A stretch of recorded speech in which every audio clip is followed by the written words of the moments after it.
10 దుస్తుల బట్టలంటే రాజవస్త్రములు పంపించుంటారు, సన్నపు నార వస్త్రములు పంపించుంటారు. చాలా కాస్ట్లీగా ఆయన బహుమతులు పంపించగలిగినటువంటి సామర్థ్యము నయమాను దగ్గర ఉంది. అదే సామర్థ్యముతో ఈయన ఎక్స్పీరియన్స్ అయ్యారు కాబట్టి దేవుని యొక్క శక్తిని, ఆ యొక్క స్వస్థతను, ఇంకా మంచి బహుమానం పంపిస్తారు.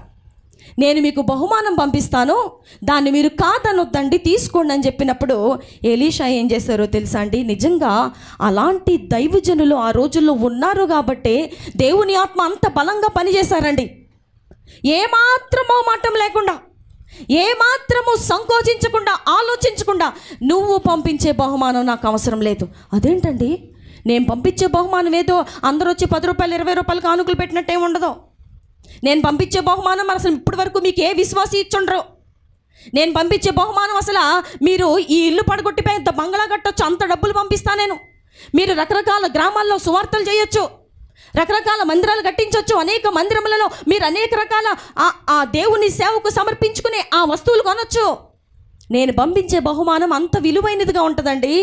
ఎలీషా గారు, మీరేం తక్కువ అంచనా వేస్తున్నారేంటి? నా రథం కాస్ట్ ఎంతో తెలుసా? నా పనివాడికి నేను ఇచ్చే జీతం ఎంతో తెలుసా? మా ఇంట్లో ఎంతమంది పనులు ఉన్నారో తెలుసా? ఈ ఎక్స్ప్లెనేషన్ అంతా మొదలుపెట్టారు నయమాను.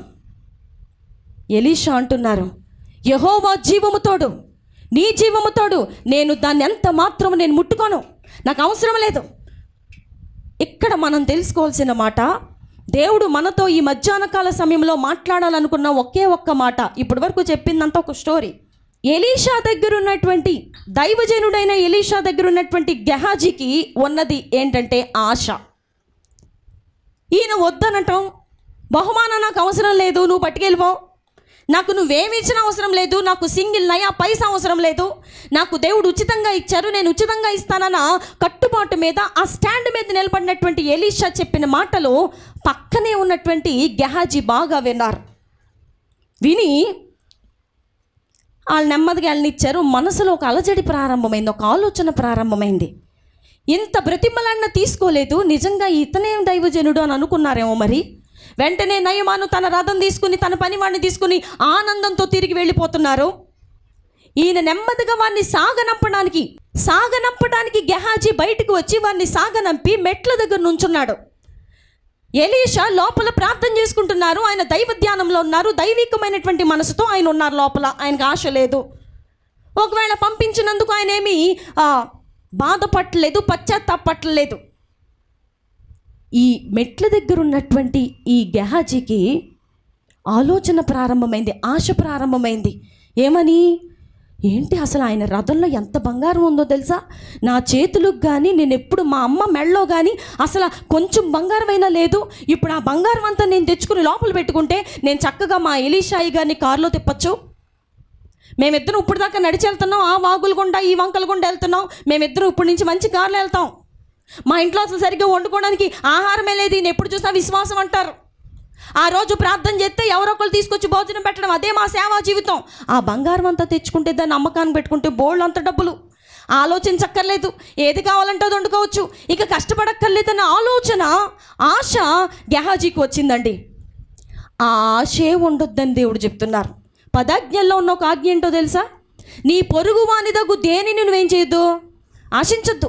నీ పొరుగువాని భార్యను ఆశించొద్దు, నీ పొరుగువాని ఎద్దును ఆశించొద్దు, నీ పొరుగువాని గాడిదను ఆశించొద్దు, నీ పొరుగువాని దేన్ని కూడా ఆశించొద్దు.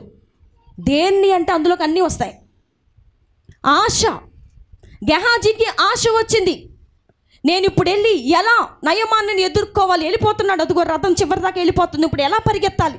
ఇంట్లో చూస్తే ఎలీషా ఉన్నాడు, ఏం చేయాలి ఇప్పుడు? నాకు అవి కావాలి. ఇతనిలాగా నేనేమంత సమర్పణ కలిగిలేనులే, ఈయనకి దేవుడు ఉంటే చాలు, నాకు అలా అవసరం లేదు. నేను జాగ్రత్తగా నా రూమ్లో పెట్టుకుంటా. అవన్నీ 10 దుస్తుల బట్టలండి, అన్నీ బ్రాండెడ్ షర్ట్లే. వద్దంటాడేంటినా? మేము వేసుకునే చిరిగిపోయిన చొక్కాలతోనే సేవ చేయమంటాడా? నయమాన్ తెచ్చినవన్నీ కూడా బ్రాండెడ్, ఒక్కొక్క షర్టు 10,000. మేము వేసుకునేదంతా 250. మంచి షర్ట్ వేసుకుంటే ఈయనకే కదా ఘనత. ఏంటో జ్ఞానం లేని సేవకులు. నేను వెళ్ళి ఇప్పుడు మా సేవకులకి నాకు 10 జతలు బట్టలు తెచ్చుకుంటానుండో. నా రేంజ్ ఏంటో మా అమ్మకు చూపిస్తా, నా రేంజ్ ఏంటో నా చుట్టుపక్కల ఉన్న ఎవరైతే సేవకు అప్పగించుకోలేదో వాళ్ళందరినీ చూపిస్తా. దేవుని సేవకు అప్పగించుకుంటే ఇలాంటి బ్రాండెడ్ షర్ట్లు వేసుకోవచ్చు అని చూపిస్తాను అనుకుని బయలుదేరడం ప్రారంభించాడు.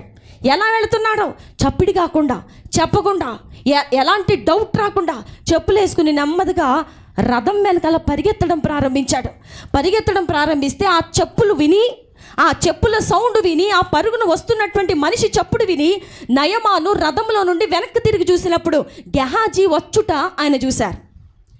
రథం ఆపు, ఏంటో గెహాజీ వస్తున్నాడు, ఏదైనా అవసరమేమో అనంగానే వెంటనే పనిచేసే అబ్బాయి రథం ఆపేశారు. నయమాను వెంటనే రథంలో నుండి దిగి, అయ్యా గెహాజీ. ఇప్పుడు గెహాజీకి కూడా బాగా విలువ వచ్చిందిలేండి, ఎందుకంటే సేవకుని బట్టి కదా, సేవకుని బట్టి బాగా విలువ. ఇప్పుడు చూడండి, దేవుని సేవకులతో ఎవరైనా ఒక అబ్బాయి హౌస్ విజిటింగ్కి వెళ్ళాడు అనుకోండి, సేవకులకి మంచి ఖరీదైనటువంటి స్వీట్లు పెడితే ఆయనకి 4 పెడితే కనీసం వెళ్ళిన పిల్లడికి ఒకటైనా పెడతారా లేదా? ఉత్తప్పుడు వెళ్తే ఎవరైనా పెడతారా? సేవకుని బట్టి వెళ్ళిన వాళ్ళకి కూడా కుర్చీ వేస్తారు, సేవకుని బట్టి వెళ్ళిన వాళ్ళకి కూడా తలుపులు తీసి లోపలికి రమ్మంటారు, కూర్చోబాబు అంటారు. గెహాజీకి కూడా ఎలీషా పేరు చెప్పుకుని విలువగా ఎంచబడుతున్నాడు. నయమాను చూడంగానే గెహాజీ కనపడినప్పుడు, బాబు అయ్యా ఏంటి నమస్కారాలండి, చెప్పండి ఏం కావాలి మీకు, ఏం కావాలి, ఎందుకు వచ్చారు అంటే అదేమీ లేదండి, ఇప్పుడే ఎఫ్రాయిము మన్యము నుండి 2 యవనస్తులు వచ్చారు, వారు దారిలో ఉండి మన ఇంటికి వచ్చారు, ఎలీషా దగ్గరికి వచ్చారు. పాపం వారికి ఆహారం ఏమీ లేదు, ఆహారం మేము ఎలాగో రెడీ చేస్తాం, బట్టలు లేవంట వాళ్ళకి, మీరు కొంచెం మాకేమైనా సహాయం చేస్తారా? ఎలాంటి అబద్ధాలు చెప్పాడండి అప్పుడే. సేవలో ట్రైనింగ్ అవుతున్న వ్యక్తి, దేవుని సేవకుల దగ్గర నేర్చుకుంటున్నటువంటి వ్యక్తి, దేవుని సేవకులు నిషేధించినటువంటి దానిని, వద్దనుకున్న దాన్ని, అనుకున్న దాన్ని, నాకు అవసరం లేదనుకున్న దాన్ని, కాలితో తన్ని పారేసిన దాన్ని ఆయన తన్ని పారేస్తే నాకెందుకు అని అనుకోకుండా, ఇప్పుడే ఎఫ్రాయిము మన్యము నుండి 2 యవనస్తులు వచ్చారు, వారికి బట్టలు కావాలి అని చెప్పి అబద్ధాలు చెప్పి నయమానుని నమ్మించినప్పుడు నయమాను ఏం చేశారో తెలుసా? తన రథంలో వేటినైతే తీసుకొచ్చారో అంతా తీసుకెళ్ళి గెహాజీ తెచ్చినటువంటి బ్యాగులో సర్దేసి, వెళ్ళిపో, ఎంతకంటే ఎక్కువ కావాలంటే నాకు ఫోన్ చేయి, మీరు చేసినటువంటి ఈ స్వస్థతకు నా శరీరం మరలా బాగై నాకు దురద కానీ మంట కానీ నాకు ఎలాంటి ఇన్ఫెక్షన్ కానీ లేకుండా పసిపిల్ల దేహము వలె నా దేహము మారిపోయినందుకు ఇదేంటయ్యా బాబు గెహాజీ, నువ్వు ఫోన్ చేసి ఎంత అడుగు, నేను అంతా పంపిస్తాను నీకు, మీకు ఎప్పుడు హెల్ప్ అని కావాలని నన్ను అడగండి, నేను చేసి పెడతాను. సరే సరే సరే. వెంటనే సంచుల నిండా సర్దినటువంటి ఆ బహుమానాలు, బంగారము, వెండి, వస్త్రాలు, ఇంకేమేమున్నాయో ఆహార పదార్థాలు అన్నీ పట్టుకొని గెహాజీ ఎలీషా దగ్గరికి నడుచుకుంటూ వచ్చాయన్నీ అక్కడ పెట్టి లోపలికి వెళ్ళి ఏం ఎరగనట్టు నుంచున్నాడు. మనం కూడా అంతే కదా, కొన్నిసార్లు పేరెంట్స్ దగ్గర పిల్లలు వేసే వేషాలకు అసలు అంతే ఉండదు. సైకిల్ అక్కడ పెట్టి అది సైకిల్ పడేసి లోపలికి వచ్చి నుంచుంటారు. ఎక్కడికి వెళ్ళలేదమ్మా, నేను ఎక్కడికి వెళ్ళలేదు, ఇక్కడే ఉన్నాను. గెహాజీ కూడా అదే అబద్ధము అక్కడ చెప్పాడు, ఇక్కడ ఇంకొక అబద్ధం చెప్తున్నాడు.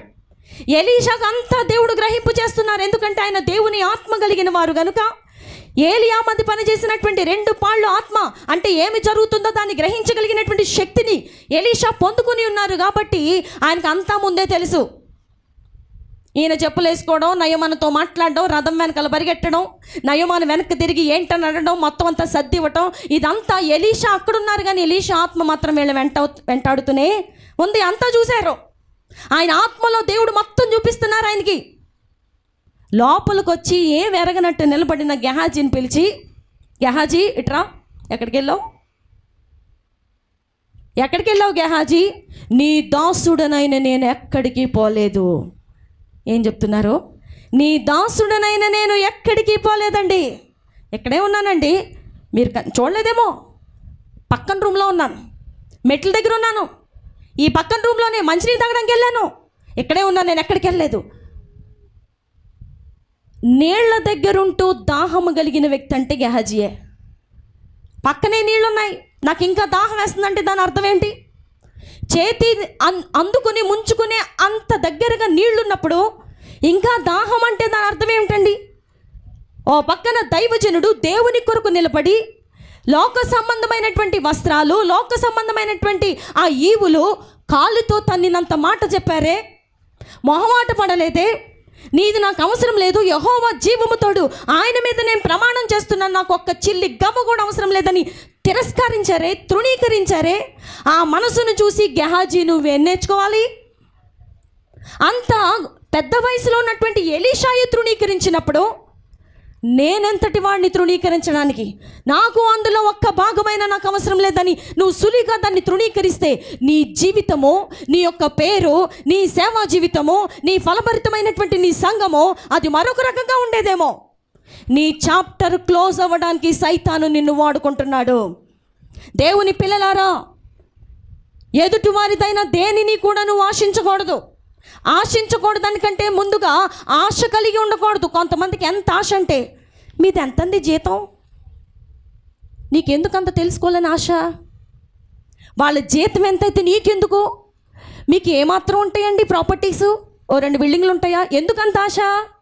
మీ పొలం ఎంత రేటు చేస్తుందండి? ఎందుకంత ఆశ? మీరు కట్టుకున్న చీర ఎంత రేట్ అండి? నీకెందుకంత ఆశ? మీరు వేసుకున్న షర్ట్ ఎంత రేట్ అండి? ఎందుకంత ఆశ? మీరుంటున్న ఇల్లు ఎంత పెట్టుకున్నారు? ఎంత లోన్ పెట్టుకున్నారు? ఎంత డబ్బు ఉంది మీ దగ్గర? ఆశ ఎందుకు? గెహాజీకి ఆశ ఎందుకు రావాల్సి వచ్చింది? తన ముందే తన తండ్రి అనండి, తన తల్లి అవనివ్వండి, తనకి అన్నీ అయి ఉన్నటువంటి ఎలీషా తృణీకరించడం కళ్ళారా చూసినటువంటి గెహాజీకి ఆశ ఎందుకు? నీ ముందున్నటువంటి సేవకులు, నీ కుటుంబంలో ఉన్నటువంటి వారు, నీ భర్తో నీ భార్య సేవ కొరకు ప్రయాసపడుతుంటే నీకెందుకమ్మా ఆశ? నీ కుటుంబంలో ఉన్నటువంటి నీ బిడ్డలో, నీ భార్య సేవ కొరకు పరిగెడుతున్నప్పుడు నీకెందుకు ఇంకా లోకం మీద ఆశ? చూసి ఏం నేర్చుకుంటున్నావు నువ్వు ఇంట్లో? ఎలీషా దగ్గరుండి నువ్వు నేర్చుకున్నది ఏమిటి? ఆయన తృణీకరించిన దాన్ని నువ్వు కావాలనుకోవటమా? ఆయన తీసుకోవాలంటే తీసుకోలేరా? ఆయనకు అవసరం లేదా? పోనీ బట్టలు వేసుకోరా? ఆయన మనిషే కదా. ఆయనకు ఆహారం అవసరం లేదా? ఆయనకి చేతిలో డబ్బులు అవసరం లేదా? అన్నీ అవసరమే, కానీ ఆశ పడలేదు. ఈ రోజుల్లో మనుషులకి ఆశ చావటం లేదు. ఎవరి ముందుకైనా ఏదైనా ఒక వస్త్రం ధరించి బయటికి వెళ్ళాలంటే భయపడే రోజులండి. ఆ వస్త్రం ముట్టుకొని చూసి ఇది ఇంచుమించుకు ఒక 2000 ఉంటుంది అనుకుంటా. ఎందుకంత ఆశ? నీ ఆశ దేని మీద ఉండాలో తెలుసా? ఆత్మ సంబంధమైన వాటి మీద మన ఆశ ఉండాలి. నువ్వు ఏ వ్యక్తి వస్త్రాన్ని అయితే ముట్టుకుని ఏ వ్యక్తిని అయితే ప్రశ్నిస్తున్నావో ఆ వ్యక్తి యొక్క ఆత్మీయ జీవితం గురించి ఆశపడు. నువ్వు నీ జీవితంలో ఉన్నతమైన స్థానంలోకి వెళ్తావు. ఏమండి మీరు ఎంతసేపు ప్రార్థన చేస్తున్నారు? ఆశ. ఎలాంటి ఆశ ఉండాలి, ఎలాంటి ఆశ ఉండకూడదు?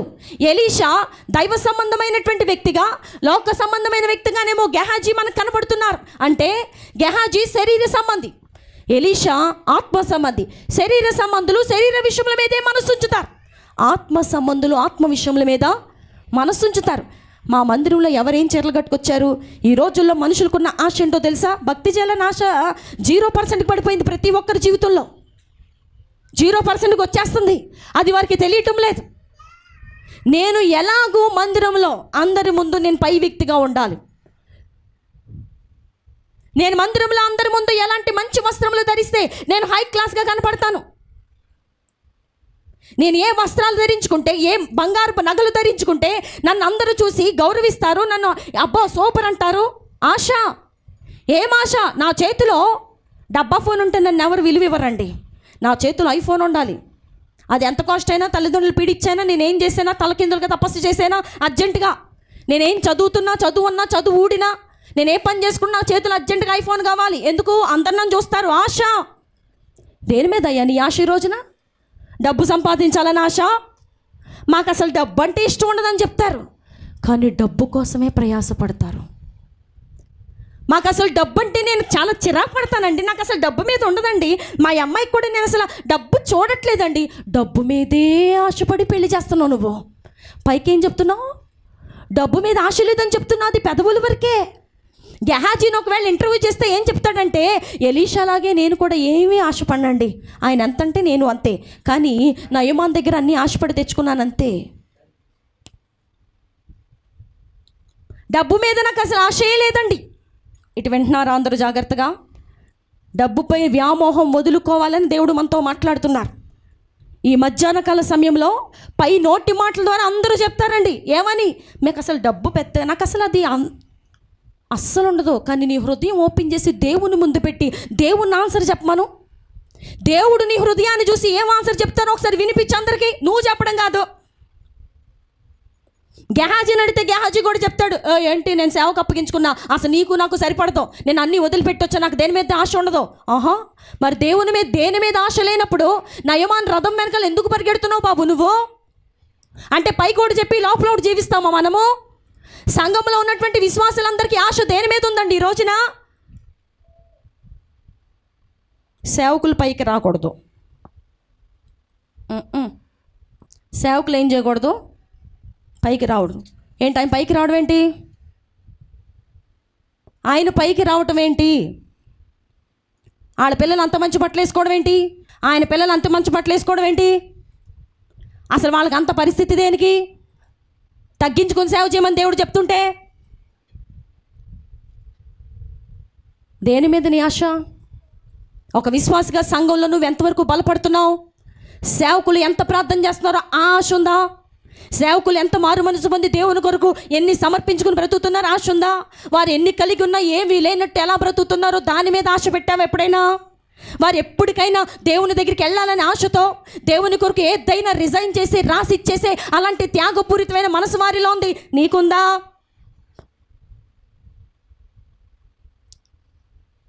దేని మీద మనుషుల యొక్క ఆశ ఉంది ఈ రోజున? నీ ఆశ దేని మీద? పాస్టర్ గారు బిల్డింగ్ కట్టారు, ఎంత అయింది? ఇప్పటికి ఎంతమందిని అడిగావో ఎవ్వరు సరిగ్గా ఆన్సర్ చెప్పుంటారు కదా. పాస్టర్ గారు బిల్డింగ్ కట్టారు, ఎంత అయింది? నాకు కూడా తెలియక అడుగుతానండి. సేవకుడు ఎప్పుడు పేదగా ఉంటే చూసే విశ్వాసులు అసలు విశ్వాసులు కాదండి. సేవకుడు అభివృద్ధిని కోరుకునే విశ్వాసే నిజమైన విశ్వాసి. నీ తండ్రి ధనవంతుడైతే పిల్లలు కూడా ధనవంతులు అవుతారు. అమాయకంగా మాట్లాడతారు కొంతమంది. మీ నాన్నగారు ధనవంతుడైతే ఆయన కొడుకుగా ఆయన కూతురుగా నువ్వు కూడా ధనవంతుడివే. నీ తండ్రి ఐశ్వర్యవంతుడు కాబట్టి ఆయన పిల్లలకు ఐశ్వర్యాన్ని ఇస్తారు.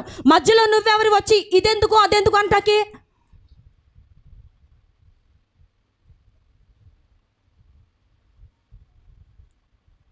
ప్రియమైన దేవుని పిల్లలారా, మన ఆశ దేని మీద ఉంది? డబ్బు సంపాదించాలనే ఆశతోనే ఈ రోజున క్రైస్తవ జీవితాన్ని గడుపుతున్న దేవుని బిడ్డలారా, దాన్ని అసహించుకోగలమా మనము? ఎలీషా వలె సులువుగా ఆయన రథంలో నుంచి దింపిన గిఫ్ట్లన్నీ చూస్తున్నారండి. నిద్రపోతున్న వాళ్ళు ఒకసారి చూడండి. రథంలో నుంచి ఆయన దింపుతున్న బంగారపు నగల సెట్లన్నీ దించుతున్నారు. పెద్ద పెద్ద వడ్డాణాలు. ఒకటి అమ్ముకున్న ఎలీషా జీవితం అంతా గడిచిపోద్ది. ఆయన రేంజ్ రూపమన్నీ మారిపోయే రోజులు.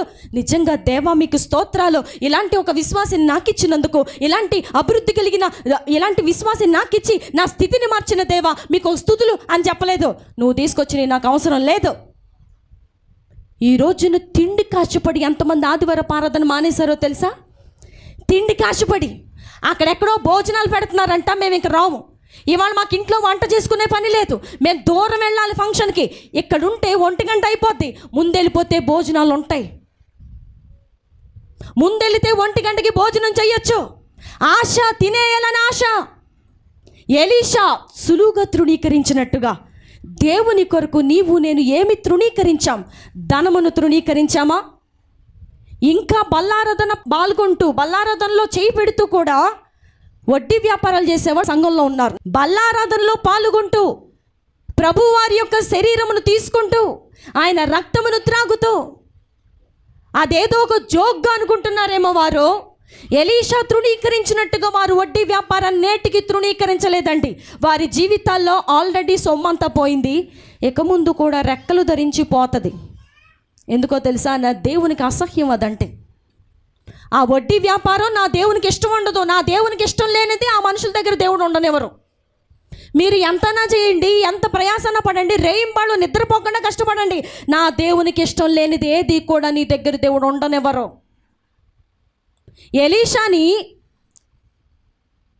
ఎలీషా కలిగి ఉన్నటువంటి దేవుడు ఆ దేవునికి ఇష్టం లేనటువంటి అబద్ధపు గిఫ్ట్ని, అబద్ధపు బహుమానాన్ని గెహాజీ దగ్గర దేవుడు ఉండనిచ్చారా?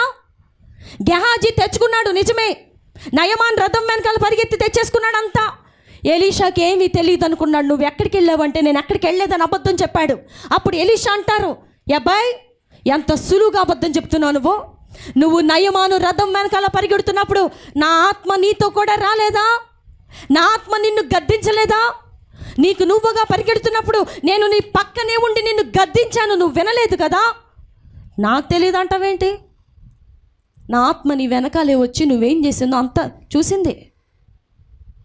సరే, ఇప్పుడు నీకిచ్చే పనిష్మెంట్ ఏంటో తెలుసా?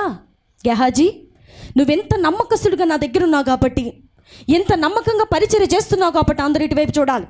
ఇంత నమ్మకంగా పరిచర్య చేస్తూ అన్నీ నేర్చుకుంటూ ఇక కొద్ది కాలంలో నువ్వు ఒక మంచి సేవకునిగా ఏలియా తర్వాత ఎలీషా, ఎలీషా తర్వాత గెహాజీ అనే ఒక ఆర్డర్లో రావాల్సిన నీవు, ఎలీషా చేతుల మీదుగా ఆత్మను పొందుకున్న నేను, నా చేతుల మీదుగా ఆత్మను పొందుకోవాల్సిన నీవు, ఇప్పుడు నువ్వు ఏది పొందుకోబోతున్నావంటే, ఏ కుష్ఠరోగం అయితే నయమానని విడిచిపెట్టిందో, ఏ కుష్ఠరోగం అయితే నయమాన్ నుండి దూరమయ్యిందో, ఏ కుష్ఠరోగం అయితే పోవుట నీ కళ్ళు చూసినాయో, అదే కుష్ఠరోగము నీకును నీ సంతతికి సదాకాలం అంటిండును గాక. ఏం దైవజనులండి, ఆ నోటి మాటలు చూడండి. సేవకుల దగ్గర అబద్ధాలు ఆడే విశ్వాసులు, భయం లేదు. ఎలీషా దగ్గర అబద్ధం చెప్తున్నప్పుడు గెహాజీకి కుష్ఠరోగం అంటిందంతే, తనతోనే పోలేదండి అది, నీకును నీ సంతతికి నీ సదాకాలం అంటి ఉండునుగాక. ఎంత దౌర్భాగ్యము, ఎంత ఆశ్చర్యమో నిజంగా. గెహాజీ టు బీ పాస్టర్ అండి, పాస్టర్ గారు అవ్వబోతున్నాడు. ఇంకో కొద్ది కాలంలో ఆయన అభిషేకించబోతారు. ఎలీషా తీసుకుని పోబడే కాలం, ఆయన చనిపోయే కాలం సమీపించినప్పుడు తన తర్వాత పాస్టర్ గారు ఇశ్రాయేలీయులకి గెహాజీనే. విఫలుడైపోయాడు, ఫెయిల్ అయిపోయాడు సేవా పరిచర్యలో. ఈ రోజున దేన్ని ఆశపడి నీ సేవలో నువ్వు ఫెయిల్ అయిపోయావు? అభివృద్ధి ఉందనుకుంటున్నావు, కానీ డబ్బు నీ సేవలో ప్రవేశించి నిన్ను ఫెయిల్యూర్ క్యాండిడేట్గా దేవుని ముందు నిలబెట్టిందన్న సంగతి నువ్వు తెలుసుకోవట్లా. ధనము హెచ్చినను దాన్ని ఏం చేయకు, లక్ష్య పెట్టకు. ఈ రోజున ధనం సంపాదించడానికే చాలామంది ఆదివార ఆరాధనలు మానేశారు. ధనం సంపాదించడానికే చాలామంది ఎన్నో ప్రయత్నాలు చేస్తున్నారు. ఆ వ్యాపారాలు, ఈ వ్యాపారాలు, వడ్డీ, ఆ వడ్డీకి ఈ వడ్డీ. ప్రియ దేవుని బిడ్డ, దేవునికి వ్యతిరేకమైంది చేసి మనం క్షేమముగా ఉండలేము. గెహాజీ క్షేమముగా లేడు. గెహాజీ ఆశించకూడని దాన్ని ఆశించి, అబద్ధము చెప్పి దాన్ని తెచ్చుకొని, ఏదో ప్రయోజకుడిని అయిపోవాలని ఆశించి, లేనిపోయిన దాన్ని కదిపి కుష్ఠరోగాన్ని మళ్ళీ తెచ్చుకున్నాడు. ఎంత దౌర్భాగ్యమైన జీవితం అండి నిజంగా. ఎంత దురదృష్టవంతుడో గెహాజీ చెప్పడానికి వీల్లేదు. ఏమి చేశాడు? ఒక్క మాట ఎలీషాని అడుగుంటయ్యా, మీరు తృణీకరించారు, కానీ అందులో ఒక మంచి డ్రెస్సు నాకు నచ్చిందండి, ఒక్కటి తెచ్చుకుంటాను మీ పర్మిషన్ అడిగితే, లేదా మనిద్దరం వెళ్ళి కొనుక్కుందాం అంటే కొనుక్కుందాం. అంత ఫ్రీగా ఇస్తున్నప్పుడు దేనికి? అదేం అన్యాయంగా వచ్చిన సొమ్ము కాదు కదా, మనం స్వస్థత ఇచ్చాము, వాళ్ళు మనకి గిఫ్ట్ ఇస్తున్నారు, అందులో ఏముంది అని ఒక్క మాట అడిగి తెచ్చుకుంటే నువ్వు మంచి మాస్టర్ అయ్యేవాడివి. నువ్వు చెప్పకుండా బయట నుంచి బయట వెళ్ళిపోయి రథం ఆపేసి అక్కడ ఉన్నవన్నీ తెచ్చుకుని ఇంట్లో పెట్టుకుని మళ్ళీ ఇక్కడికి వచ్చి ఏం చెప్తున్నావు? నువ్వు నేను ఎక్కడికి వెళ్ళలేదని అబద్ధం చెప్తున్నావా? ఏ కుష్ఠరోగం అయితే నయమాన్ని వదిలిపెట్టిందో అదే కుష్ఠరోగం నీకు నీ పిల్లలకు కూడా ఏమవుద్ది అంటే, నువ్వు రేపు ఒకవేళ పెళ్లి చేసుకోపోతే నువ్వు పెళ్లి చేసుకున్న భార్యకి వస్తుంది, ఆ పిల్లలకు కూడా వస్తుంది. దీవెన అంటే ఇలా ఉంటుందని ఎప్పుడైనా అనుకుంటారా ఎవరైనా? అందుకనే దేవుని పిల్లల దగ్గర, సేవకుల దగ్గర, ఎవరి దగ్గర మనం అబద్ధాలు చెప్పకూడదు. కొంతమంది అబద్ధాలు చెప్పడం మాకు అస్సలు ఇష్టం ఉండదు అంటారు, కానీ అబద్ధాలు చెప్తారు. నేను అస్సలు అబద్ధాలు చెప్పడం నాకు ఇష్టం ఉండదండి అంటూనే అబద్ధాలు చెప్తారు. గెహాజీ కూడా అదే స్థితిలో ఉన్నారు. మనం అలాంటి స్థితిలో ఉండేవారంగా కాక నిజాయితీగా ఏం చేసినా మనం ఏం చెప్పాలి? నిజాన్ని ఒప్పుకోవాలి. నా పిల్లలు సత్యమును అనుసరించి నడుచుకుంటున్నారు అని వినుట కంటే ఎక్కువైన సంతోషము నాకు లేదని చెప్పారు దేవుడు. అంటే మనం అబద్ధాలు చెప్పకుండా ఏ పరిస్థితిలోనైనా నిజం చెప్తున్నప్పుడు ఆ నిజం చెప్పే ఆ పిల్లల్ని చూసి, మనల్ని చూసి దేవుడు అత్యధికంగా ఏం చేస్తారు? సంతోషపడతారు. దేవుడి కొద్ది మాటలను దీవించునుగాక. ఆమేన్.